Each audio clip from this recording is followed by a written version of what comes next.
Bonjour et bienvenue dans cette nouvelle vidéo. Tout d'abord, je vous invite à vous abonner si ce n'est pas déjà fait, afin que vous puissiez recevoir les notifications concernant mes nouvelles vidéos à venir. Aujourd'hui, dans cette nouvelle vidéo, je vais vous définir ce que c'est qu'une dépréciation en comptabilité. En comptabilité, la dépréciation est une notion importante pour comprendre la structure d'une entreprise. La dépréciation correspond à la diminution de la valeur d'un bien. En langage comptable, la dépréciation intervient dès qu'un actif perd de la valeur. Autrement dit, il s'agit d'une moins-value.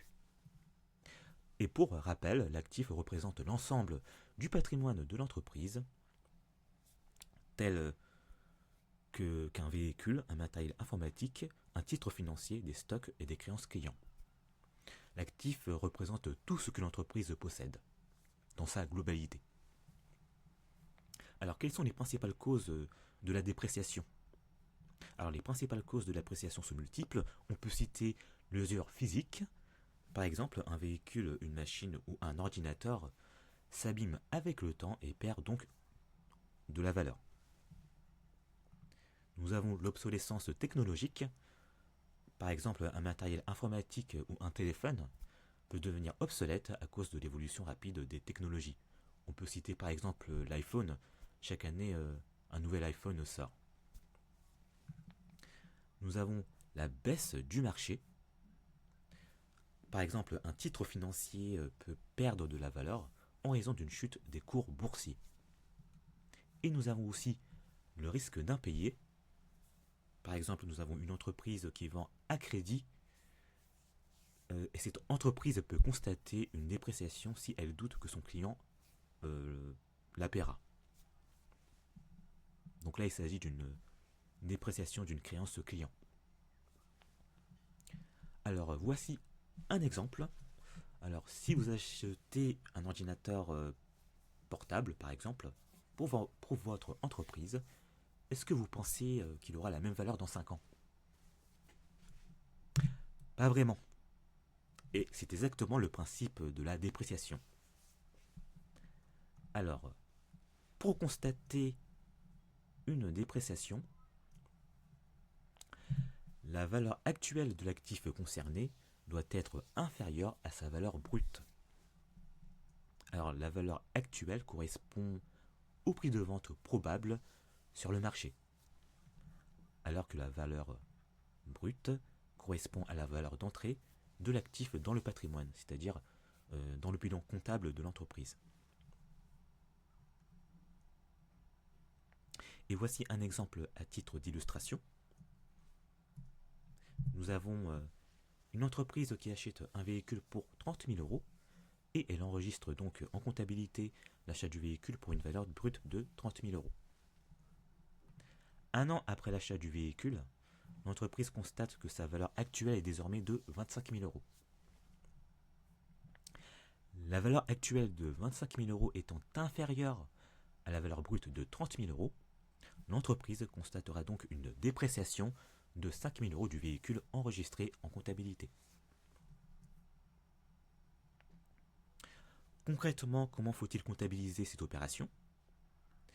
Il faut enregistrer au débit du compte 681 600 notation aux dépréciations des immobilisations.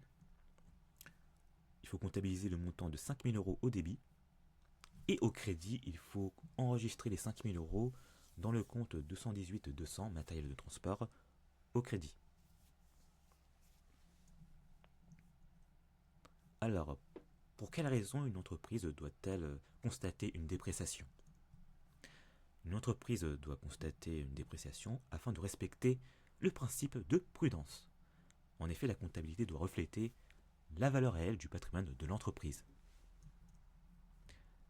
Ensuite, la constatation d'une dépréciation permet d'éviter une surestimation des actifs.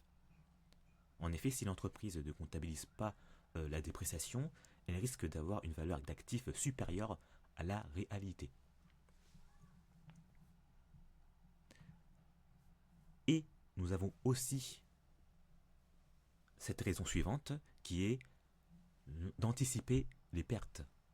Une bonne gestion comptable permet à l'entreprise d'anticiper les impacts financiers et de mieux gérer ses ressources. Donc, voici un exemple.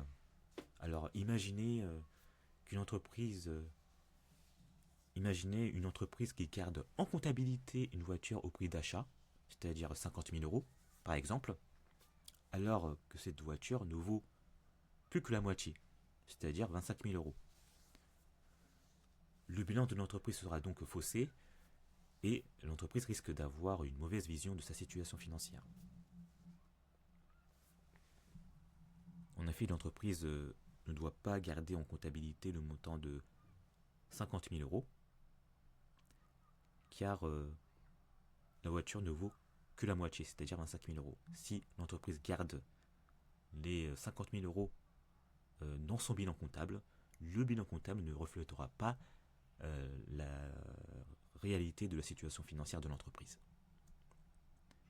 Et c'est la raison pour laquelle il est très important de constater une dépréciation.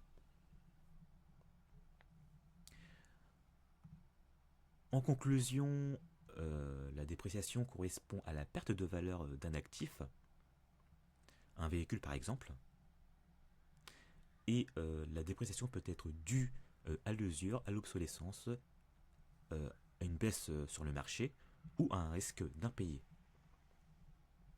Et la dépréciation doit être comptabilisée afin de refléter la réalité financière de l'entreprise et d'éviter de surestimer le patrimoine de l'entreprise.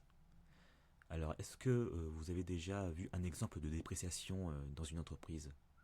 Alors si oui, vous pouvez me poser vos réflexions dans les commentaires.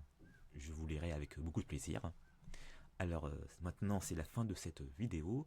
Alors si vous avez appris quelque chose aujourd'hui, pensez à liker, à partager et à vous abonner pour ne rien manquer sur les prochaines vidéos en comptabilité et gestion. Je vous dis à très bientôt.